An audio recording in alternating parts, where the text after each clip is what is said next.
আসসালামু আলাইকুম। আমি রাফি আহমেদ। আত্মার রাজ্য চ্যানেলে সবাইকে স্বাগতম। আশা করি সকলেই ভালো আছেন। আমিও ভালো আছি। আজকে আমার প্রথম এপিসোড। এই এপিসোডে আমি আপনাদেরকে একটি ভয়ঙ্কর ভূতের গল্প শোনাতে চাই। গল্পটি হচ্ছে মেয়ে ভূত। তো শুরু করা যাক। ১৭ই এপ্রিল ২০১০ রাত ১১টায় ফোন আসে। আম্মু খুব অসুস্থ, আমাকে দেখতে চান। আমি মেসে থাকি। এত রাতে কিভাবে যাব? তবুও রওনা দিলাম। বাসের দেখা মিলে না। শেষে একটা ট্রাকে চড়ে রওনা দিলাম। সালাম আলাইকুম। তখন ঘড়িতে ১টা ৪৫। একটা ভ্যান গাড়িও দেখতে পেলাম না। এখান থেকে হেঁটে যেতে লাগবে কমপক্ষে ১ ঘন্টা। কি আর করি, হাঁটতে শুরু করলাম। আমি খুব ভীতু, কিন্তু সেদিন ওসব ভয়ের কথা মনেই ছিল না। আম্মাকে নিয়ে দুশ্চিন্তা করতে করতে সব ভুলে গেছি। হঠাৎ আমার মনে হলো পিছনে কেউ একজন আছে, কিন্তু দেখার সাহস পাচ্ছি না। তখন আমার ভয় লাগতে শুরু করলো। মোবাইল বের করে বাড়িতে কল দিতে লাগলাম, কিন্তু বরাবর নেটওয়ার্ক ফেল দেখাচ্ছে। চেনা জানা অনেককেই কল দিলাম, একই অবস্থা।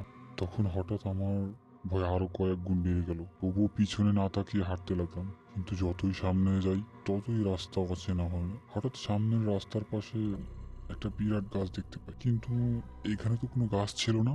আল্লাহ আল্লাহ করতেছি, দেখি গাছ থেকে এক লোক ফাঁসি দেয়া অবস্থায় চলতেছে। হঠাৎ চিৎকার করে উঠলাম, দৌড় শুরু করলাম। কিন্তু আমি কোথায় যাচ্ছি, রাস্তা অচেনা লাগছে কেন? হঠাৎ একটি মেয়ে দেখতে পেলাম, একটু সাহস পেলাম। কিন্তু এত রাতে একা একটি মেয়ে এখানে কি করে এলো?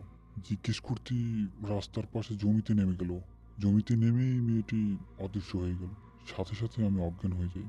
যখন আমি জাগনা পাই, দেখি আমার পাশে সাদা কাপড় পরা লম্বা লম্বা লম্বা দাড়িওয়ালা দুই লোক বসে আছেন।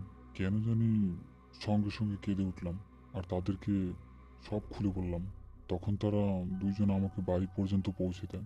বাড়িতে যখন পৌঁছে গেছি, তখন ৩টার মতো বাজে। আম্মা একটু অসুস্থ।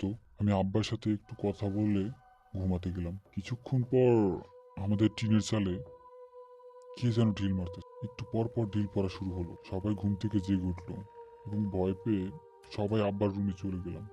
ফজরের আজান পর্যন্ত ঢিল পড়ছিল। তারপর আস্তে আস্তে ঘুমিয়ে গেলাম। সকালে আমার আব্বা একজন হুজুরকে আনেন, এবং ওই হুজুর আমাদের বাড়িতে বন বন্ধ করে দেন। এরপর থেকে আর কোনো সমস্যা হয়নি। তো আমাদের গল্পটি কেমন লাগলো সেটা অবশ্যই জানাবেন। আর আপনাদের নিজেদের সাথে হয়েছে এমন কোনো গল্প থাকলে, এমন কোনো কাহিনী থাকলে আমাদেরকে জানাবেন। আমরা আপনাদের মতো করেই আপনাদেরকে উপস্থাপন করে জানাবো। আল্লাহ হাফেজ।